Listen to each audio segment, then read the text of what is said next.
ખેરગામ તાલુકાના આચવણી ગામે આવેલું પ્રગટ પ્રગટેશ્વર મહાદેવ મંદિરમાં ધર્માચાર્ય પ્રભુદાદા અને રમાબાની પ્રેરણાથી દર વર્ષે નવરાત્રી દરમિયાન માતાજીના મંદિરમાં નવચંડી યજ્ઞ કરવામાં આવે છે।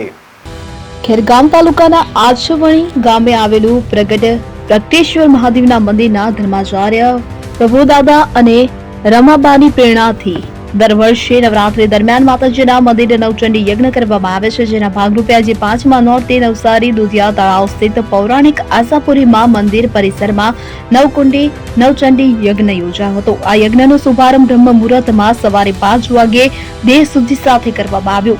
ભૂદેવો અનિલભાઈ જોશી, કશ્યપભાઈ જાની, વિપુલભાઈ તેમજ ચિંતનભાઈ જોશીએ શાસ્ત્રોક્ત મંત્રોચ્ચાર અને નવચંડી પાઠ સાથે આહુતિ અપાવી અને યજ્ઞ વિધિ સંપન્ન કરાવી હતી। યજ્ઞની પૂર્વ સંધ્યાએ માતાજીનો શણગાર તેમજ ધ્વજા અર્પણ કરી આશાપુરી માતાજીને યજ્ઞમાં ઉપસ્થિત રહેવા ભાવપૂર્વક આમંત્રણ પાઠવવામાં આવ્યું હતું। શિવ પરિવારે મંદિર પરિસરમાં માતાજીના વિવિધ સ્વરૂપોના દર્શન કરી ધન્યતા અનુભવી હતી। આ શુભ અવસરે પ્રગટેશ્વર સેવા સમિતિ ગુજરાત પ્રમુખ બિપિનભાઈ પરમાર, ખજાનચી અમિતભાઈ પટેલ, મહિલા પ્રમુખ સીતાબેન પટેલ, પ્રાંત અધિકારી જનમ ઠાકોર, આશાપુરી મંદિરના ટ્રસ્ટી શાસ્ત્રીજી મહારાજ પ્રસન્નભાઈ દેસાઈ, સંતો મહંતો સહિત શિવ પરિવારના અપુભાઈ પટેલ, ઠાકોરભાઈ પટેલ, વિપુલભાઈ પંચાલ, જયેશભાઈ પટેલ, પ્રવીણભાઈ મિસ્ત્રી, જીતેનભાઈ જોશી, મયંકભાઈ બ્રહ્મભટ્ટ, ભાવેશભાઈ, પ્રતિકભાઈ લાડ, નરેશભાઈ પટેલ તેમજ ગુજરાત મહારાષ્ટ્ર શિવ પરિવાર ઉપસ્થિત રહી યજ્ઞમાં સહભાગી બન્યા હતા અને મા આશાપુરાના અસીમ આશીર્વાદ મેળવ્યા હતા।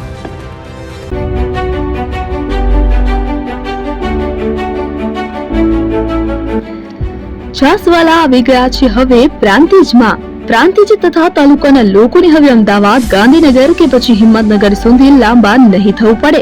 ઘરઆંગણે જ છાસવાલા આવી ગયા। લચ્છી, છાસ, દહીં, પનીર, મઠો, ઘી ફેમસ, જેથી જ છાસવાલા નામથી જાણીતા છે। 42 કરતા વધારે સિટી, 250 થી વધારે શાખાઓ અને 187 થી પણ વધારે products. Ice cream, candy, kulfi, corn, Chocobar, sandwich ice cream સહિત અવનવી આઈસ્ક્રીમનો ખજાનો। અને હા, સ્થળ ઉપર મુલાકાત લો તો જરૂરથી અમારો કોલ્ડ કોકો ટેસ્ટ કરો। દુકાન number 19, Ishwar Krupa shopping centre, approach road, Prantij, જિલ્લો સાબરકાંઠા।